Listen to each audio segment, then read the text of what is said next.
Sarath sir, എന്തോ ഉണ്ണിച്ചേട്ടനല്ലേ അത്? എന്നാ അവൻ പറയുന്നത്. അണ്ടർവേൾഡ് ഡോണാണ്. ഉണ്ണിച്ചേട്ടനെ മനസ്സിലായതേ ഇല്ല. എന്താണ് ഈ മേക്ക് ഓവറിന്റെ ഉദ്ദേശം? ചേഞ്ചിന് വേണ്ടി ഒരു സ്റ്റൈല്. എടാ ഉണ്ണി, അത്രേ ഉള്ളൂ. ദൈവത്തിനാണ് സത്യം, എനിക്ക് മനസ്സിലായില്ല നിന്നെ കണ്ടിട്ട്. എനിക്ക് മനസ്സിലായില്ല. ഇത് ഏത് പുല്ലൻ എന്ന് ഞാൻ മനസ്സിൽ വിചാരിക്കുകയും ചെയ്ത് അവിടെ വന്നപ്പോ. അല്ല, അത് പിന്നെ ആരെ കണ്ടു കഴിഞ്ഞാലും അതാണ് വിചാരിക്കുന്നത്. ചേഞ്ച് അല്ല എന്ന് പറയുന്നു, പിന്നെ എന്താണത്? കുറെ നാൾ താടിയൊക്കെ വെച്ചൊരു രൂപമായിരുന്നല്ലോ. അപ്പൊ അതെ അതെ, ഏതൊരു മനുഷ്യനൊരു ചേഞ്ച് ആഗ്രഹിക്കും. അല്ല, എവിടെ പോയി സംഭവിച്ചത്?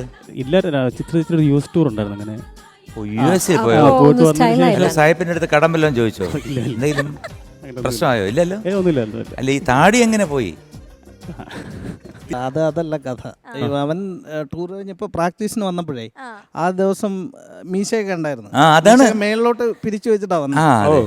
അപ്പൊ വന്നതിൻ്റെ നമ്മുടെ രാജേഷ് പറഞ്ഞ്, എടാ നിന്നെ കാണാനിപ്പോ കോയമ്പത്തൂർ എറണാകുളം ഓടുന്ന വോൾവോ ബസ്സിന്റെ ഡ്രൈവറെ മാതിരി ഉണ്ടെന്ന് പറഞ്ഞു. ഈ കൂളിംഗ് ഗ്ലാസ് ഒക്കെ വെച്ച് വെള്ള ഷർട്ടും കറുത്ത പാൻറ്റും ഒക്കെ ഇട്ടിട്ട് വന്നു. എന്നാൽ ഞാൻ നാളെ കാണിച്ചു തരാമെന്ന് പറയാം. അന്നോട്ട് ഈ രൂപമാണ്. ഇതിന്റെ പിന്നിൽ എന്താണെന്നുള്ള കാര്യം അറിയില്ല. ഇതിപ്പോ ഉണ്ണിയല്ല, അൽ ഉണ്ണിയാണ്.